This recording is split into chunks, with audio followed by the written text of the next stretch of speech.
Dear students, we are with the first chapter of Basic Financial Accounting.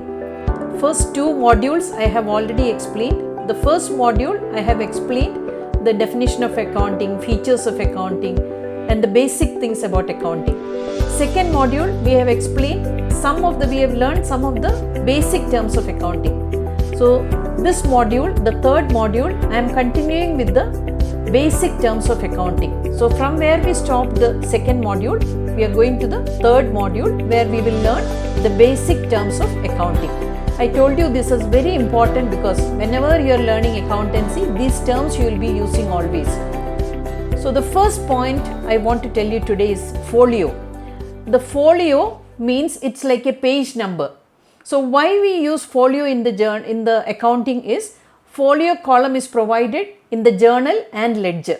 So if we want to take the reference from the account, we want to see that where is the corresponding entry in the journal or in the ledger, this folio will give the reference. So it's like a page number. So this is the corresponding reference or the page number. And then for particular transactions in the books of accounts. So this how a reference or the page number will help in the book's actual textbooks. So this folio will help in the journal or ledger to trace the transactions. So you don't have to search in all the pages. With the folio you can search. Next one is accounts. So the term accountancy, it's closely related to accounts. Everything we represent in terms of accounts. So accounts you have to remember the short form we are using A by C.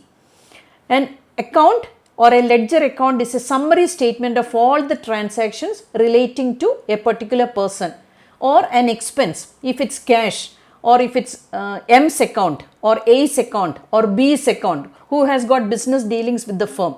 So either it can be a person or it can be an expense or it can be an income, anything. The examples are asset account, expenses account, income account. So I am giving you an example for cash account. See, cash account for January 1st, 2019 to December 31st shows that the transactions for 2019 and the balance of cash as on the closing date. So the December 1st, January 1st to December 31st, we will get the details. So that is the purpose of cash account. Now we are coming to the third point, goods. Goods, you know that goods are the commodities in which the business deals. See, if a supermarket, we can find all types of goods. Goods, or if it's a financial institution, instead of goods we can see the services. See, the banks, insurance and all, they deal with services. That is the goods for them. Whereas merchants, they deal with goods. If a wood dealer, his goods will be wood. So like this, a stationery dealer, he will have different items related to stationery. So that is the meaning of goods. So books are the goods for a book dealer. So if we are talking about a book dealer, his goods will be the books, what he is going to sell. In other words, goods are the things or commodities meant for resale. Whatever a merchant is keeping in the shop for resale, that is the meaning of goods. Now Americans, we have to remember that instead of goods they use the term merchandise. So American accounts, books of accounts, we can see merchandise instead of goods. Now we are coming to the fourth point, that is purchases. So a firm has to either purchase finished goods or raw materials, because sometimes they will be manufacturing a product from that, or they will be buying the finished goods from the retailer or the manufacturer and they will be selling that. So purchases meaning either they will be buying raw materials or it will be the finished goods based on the nature of business. Then acquisition of these articles or purchase of these articles. Whatever the raw material or finished goods they are buying, that is called the purchases. Now purchase of assets, you have to remember that it is not considered as purchase, because the reason is it's not meant for resale. Assets, why we are purchasing, we want to use it for a long term. It's meant for long term use.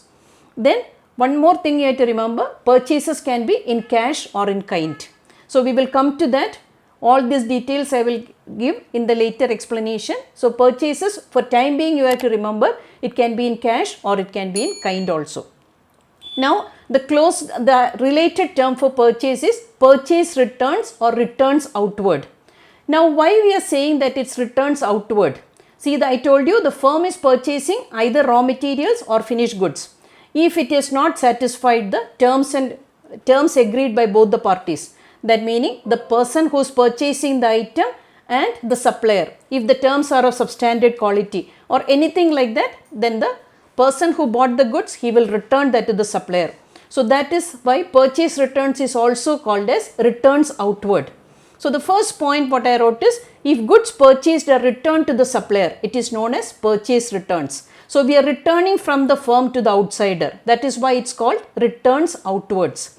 So if you want to get net purchases, see, for a firm, purchases will be there and purchase returns will be there. So how you get net purchases?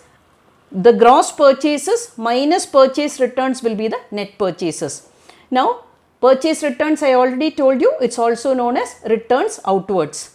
Now the next term, if we have purchases, why we are purchasing things? We want to sell that. So the next item is sales. So sales means sale of goods. So I told you, based on the firms, if it's a financial institution, it will be services.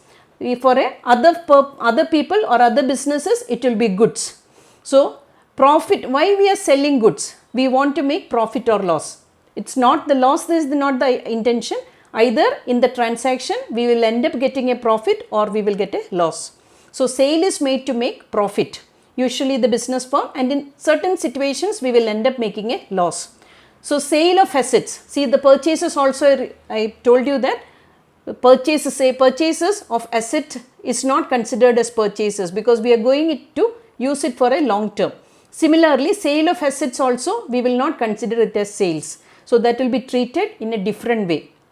In income tax we call it as capital gain. So here we have to remember that usual sales, if you are selling an asset, if a business firm is selling an asset, it is not considered as sales. It will not come in sales. Whatever the goods they are selling for their day-to-day activities of the business, that only will come under sales. So sale of flats by a builder is a sale for him. Whereas if a book dealer is selling a flat, it is not a sale for him. Because the builder, his goods is flats, he has to sell that. That will be sales for him. Whereas for a book dealer, his goods, what he has to sell is the books. If he is selling a flat, it is not considered as sales. Now, two types of sales are there, either cash sales or credit sales.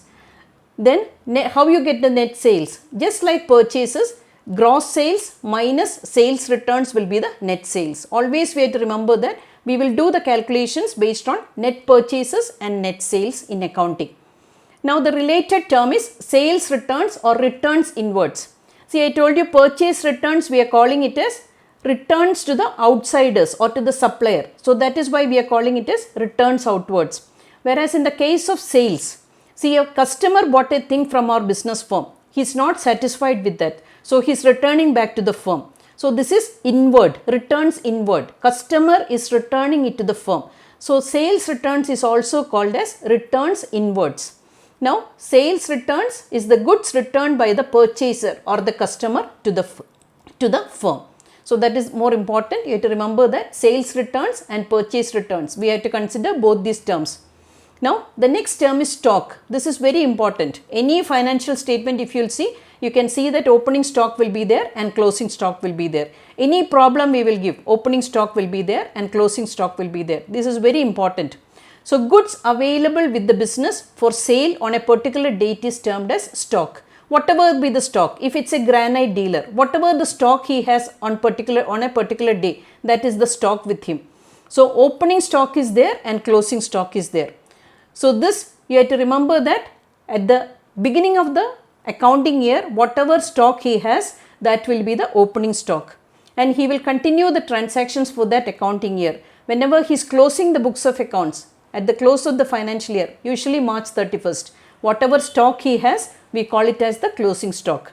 Now, value of goods on the opening day of the accounting year is the opening stock. So I told you already, if it's a granite dealer, whatever the beginning of the accounting year, whatever stock he has, that is the opening stock. And same at the date of closing the books of accounts, whatever stock he has, that is the closing stock. Now, I am giving an example. A shop ABC Limited, they started the business operations on January 1st, 2019. They will not have any opening stock. They will not have any opening stock carried from the previous year. See, Here the business they are starting on January 1st, 2019. So we have to remember that whatever stock they bought to start the business, that will be the opening stock. Now they continued with the business, and imagine that December 31st, 2019 they are closing the books of accounts. At that point of time they have stock worth 50 lakhs. So that will be the closing stock. They might have started, the opening stock might have been 10 lakhs, but after doing the business, the closing stock has reached to 50 lakhs. Now, on January 1st to 2020, the closing stock we got is 50 lakhs. That will be the opening stock for January 1st, 2020. See, when he started the business on January 1st, 2019, there was no opening stock carried from the previous year. I mentioned that. But here then they are continuing the business. So this closing stock of this accounting year will be the opening stock for the next accounting year. This is very important. And one more point I am going to tell you, that this we are using throughout the accounting. Whenever we are doing the accounting problems, we are doing that. Stock is always valued at cost or market price, whichever is less. Because we have a principle in accounting, we will not anticipate profits.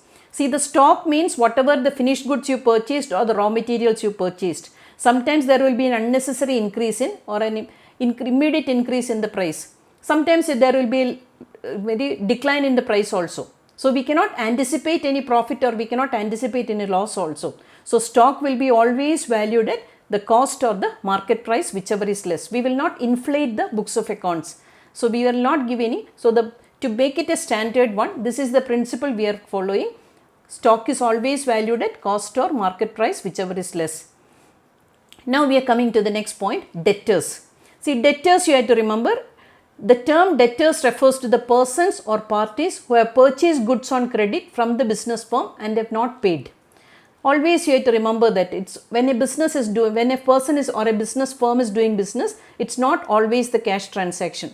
97% or 98% they have to encourage credit purchases, credit sales. Then only they can survive in the competitive world. So here the party, your regular suppliers or the regular people who are regular customers, the business firm will allow them to buy it on credit. So this is the thing, the customer has purchased goods from the firm but they have not paid. So the firm has to collect money from them. They are called debtors. So that is the term. The term debtors refers to the persons or parties who have purchased on credit from the business firm but they have not paid. Then if one example I am giving, if R bought goods worth rupees 50,000 from a firm, and if he has not paid any amount, then he is a debtor to the firm for 50,000. Imagine he has paid 10,000 after 2 days. That meaning his debtors value is reduced to 40,000. 50,000 was the actual balance, 10,000 he paid, so the amount reduced to 40,000. Now the related term is creditors, debtors and creditors. If debtors is an asset, creditors is a liability. So creditors meaning if the firm makes credit purchases, the sales of goods on credit to the firm are known as creditors. See, what we have to remember that, see, when the firm is selling goods to the customers on credit, similarly I told you the firm will be purchasing either raw materials or finished goods. So they will also be buying goods from their suppliers on credit basis. So for them the firm has to make the payment. So firm is a creditor to the supplier. So this is the meaning of creditors. So again I am repeating that if the firm makes credit purchases to the sellers of goods, if the firm has not paid, the firm will be a creditor to the suppliers. So I am giving an example. If firm makes a credit purchase of 50,000, if the firm's liability is 50,000 to the party, they have not paid, meaning 50,000, firm creditors account will be, the balance will be 50,000. Imagine the firm has made a payment of 10,000 after 3-4 days. Then the creditors balance will reduce to 40,000. So this keeps on increasing and decreasing as they do the transactions. Now the next point I am going to give you the explanation about debtors and creditors. This is very important. Debtors and creditors, you may get questions for 2 more questions. So you have to remember that you have to write it in a tabular form. That is why I have given it in a tabular form. And I have not formed the full sentences because in the PPT it will look very crowded. So I am using bulleted points for my explanation. You have to convert it into full sentences. So debtors meaning the first point is debtor is a person who owes money to the business. I told you when the firm is selling goods to its customers, customers are buying on credit and they have not paid. So that is the meaning of debtors. whereas creditor is just the opposite. Creditor is the firm has bought goods on credit from the suppliers. So then it is the creditor. Firm is a creditor to the supplier. Next is, I told you, debtors, we write it in the asset side of the balance sheet because we have to collect from the customers, whereas creditors meaning it's a liability for the firm. So creditors will always appear in the liability side of the balance sheet. Now accounts of debtors, it's always a debit balance, whereas creditors balance will be always a credit balance. This we have not learned at the moment. Now we are coming to in the second chapter. Now a person becomes a debtor for the business for the benefit he has received from the firm, whereas creditors meaning the firm has received a benefit from the supplier. So that is the difference. In the case of debtors, the customer has got a benefit from the firm because they are getting things on credit, whereas in the case of creditors, the firm got a benefit from the supplier. So that is the difference. Next point is, what is an expense? It's very important.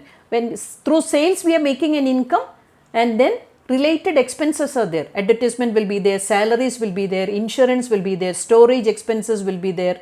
All these expenses will be there. So expenses are the amount voluntarily incurred to generate an income. So if we are making an income, we have to buy raw materials, we have to incur so many expenses. So any expenses related to making an income, it's an expense for the firm. So the Finney and Miller, they have given a definition for expense. That is, expense is the cost of use of things or services for the purpose of generating revenue. That meaning, for making income, what all related expenses? What are all expenses you have to incur for making that income? That is called the expense. So examples, if you give, salary is an expense, wages, freight and carriage. The carriage expenses, electricity charges, advertisement, everything can be an expense. Now the next point is losses. See, a firm may not make always profit. Sometimes they may incur loss also. So the losses are the unwanted expenses. Nobody wants to make loss. Any business firm, if they want to make profit, they always want to make profit only. Nobody will do a business for making loss. So losses are the unwanted expenses which the business is forced to bear without getting any benefit in return. So, but sometimes they may have to incur some losses. Examples are loss by fire, theft, natural calamities, all these can be loss. Now losses are different from expenses because expenses are voluntarily met to make that revenue, whereas losses are incurred voluntarily, not incurred voluntarily. It happened to the business, so that we are accepting it as a loss. Nobody will expect that they want to get a fire, the firm has to, fire occurred in the firm, or a theft or a natural calamity or a lockdown. All these are losses for the firm, whereas expenses this is required for making the profit, whereas losses, the firm is accepting it as a loss. So that is the difference. It's not voluntary. Next is revenue or income. So if loss is there, income is also there. So income or gain, according to business, it's the day-to-day operations. Whatever the day-to-day activities they are doing, they are getting an income. So that is the meaning of from the day-to-day activities. Whatever they are getting an income, that is the revenue, or the other term used is income.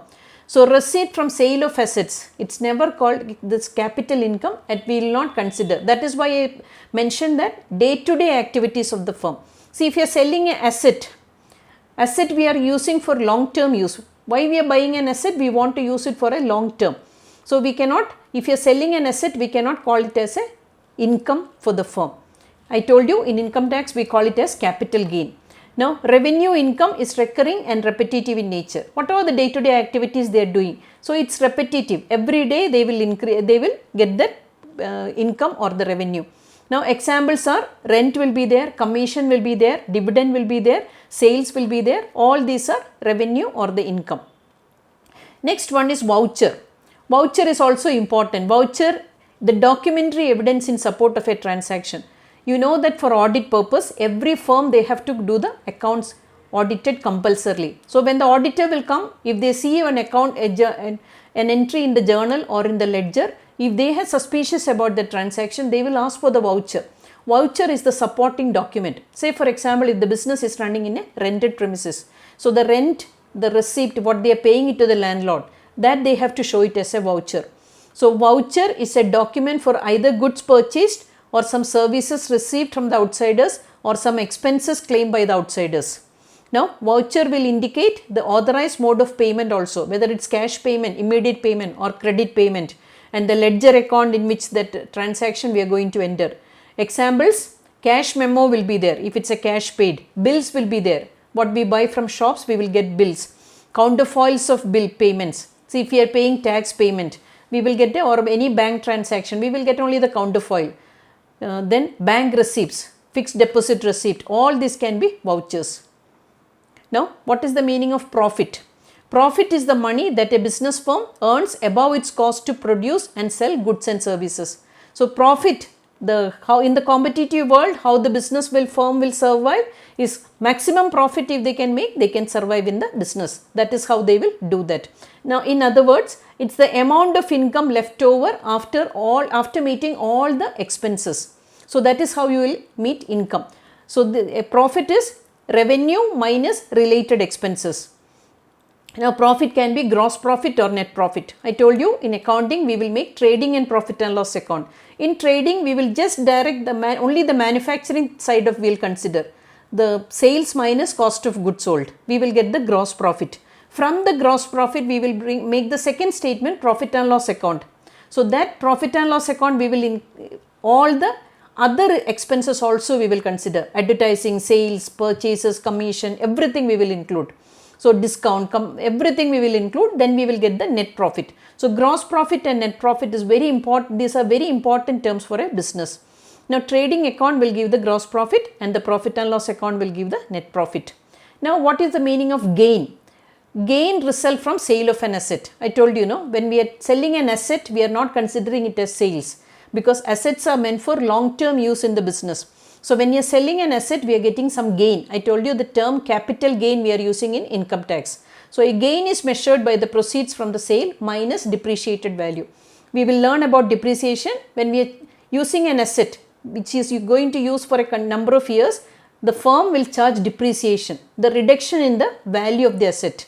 So, that is the depreciation. So, the written down value of the asset will be there when we are selling the asset.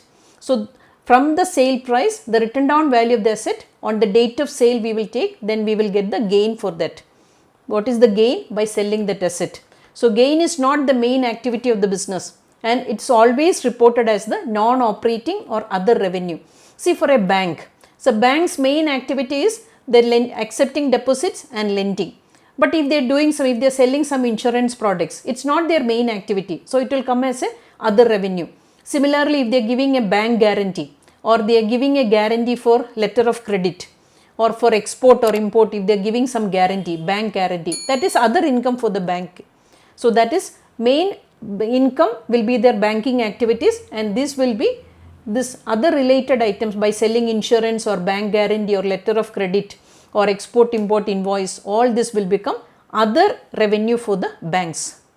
Now, discount, this is also very important. In simple terms, we have heard about cash discount and credit discount. So, discount is the allowance or the concession in price. When we can always see that in the advertisements also, in the shops also, they will display that this product they are selling at 50% discount. Now, if you can go in front of the Bata shop, you can see that flat 50% off. They are offering at 50%. So, discount is given to that buyer induced to place an order or to make payment on time.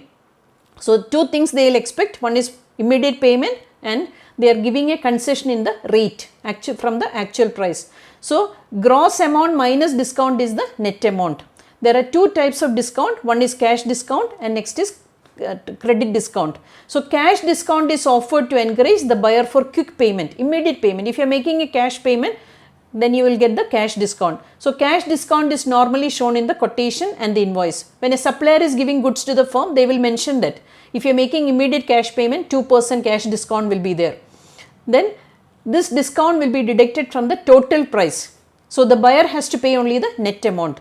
So, that is the advantage, and cash discount is always stated as a percentage. Always you have to remember that.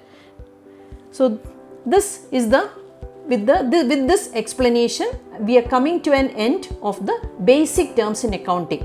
So, we have learned the basic things in accounting, the features, the definition of accounting and the basic terms in accounting. So, the next module is about the features of accounting, the advantages of accounting, the limitations of accounting, all this we are going to learn. So I hope that this explanation is clear to you. Thank you for watching and happy learning. Thank you.